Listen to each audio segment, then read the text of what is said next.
Well, howdy there, Internet people. It's Bo again. So tonight we're going to talk about tariffs, driving, Scooby Doo, and what they can teach us about climate change. The tariffs are starting to hit. The effects are starting to be felt. Costco, Walmart, Dollar General, Family Dollar, Dollar Tree, they all said they're going to have to raise prices. And people all over the country are going, what? The experts in the field all said this is what was going to happen and how it was going to play out. But a lot of Americans chose to allow their chosen politician to interpret the facts for them. And those politicians, well, they don't care. They made little jokes. Well, you know, the world was supposed to end in 1990. No, that's not what it said. It said that we would pass the point of no return, cross that threshold in 1990 if we didn't make changes. And we did make changes. So now that threshold's been moved back. It's a lot like driving a car. When the car in front of you passes that light pole, you want to be able to count 1001, 1002 before you pass that light pole. It gives you time to stop, because cars don't stop on a dime. Neither does climate change.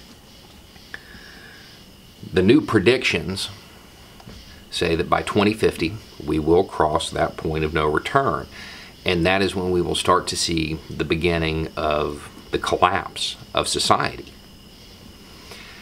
The report referred to it as an existential national security threat, and that's what the media is kind of going on. That's the terminology they're using. I like a different quote in that report. It threatens the premature extinction of Earth-originating intelligent life. Premature extinction of Earth-originating intelligent life. Those are the stakes. The higher-end models put us, quote, on a path to the end of human civilization. It's important stuff. Just 2 degrees warmer, 1 billion people get displaced. It's hard to imagine 1 billion people. It's hard to imagine 1 billion. It's a huge number. If you wanted to count 1 million seconds, it would take about 12 days. If you wanted to count 1 billion seconds, well, it would take till about 2050, 31.7 years.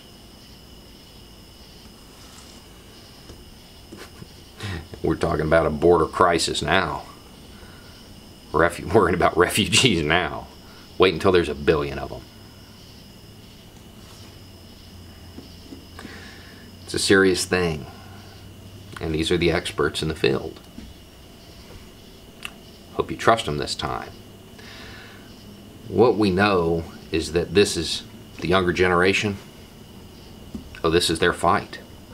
They're going to have to know more about this than we do. Certainly more about it than I do.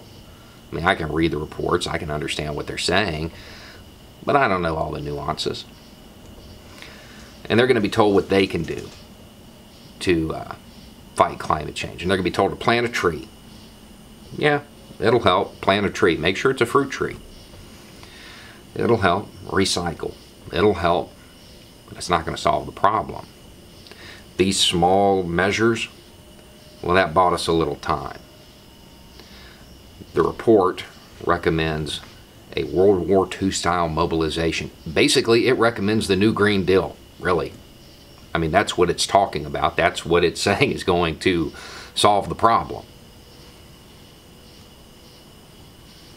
You're really going to have to get involved, because it's multinational corporations and it's your government. Those are the biggest polluters, not you as an individual. So you've got to vote with your dollar, and you've got to rein in your government. And at the end of the day, the youth, those meddling kids, when they finally get that villain and they pull the mask off of them, just like Scooby Doo, they're going to find out it's some old dude trying to make some money. Anyway, it's just a thought. Y'all have a good night.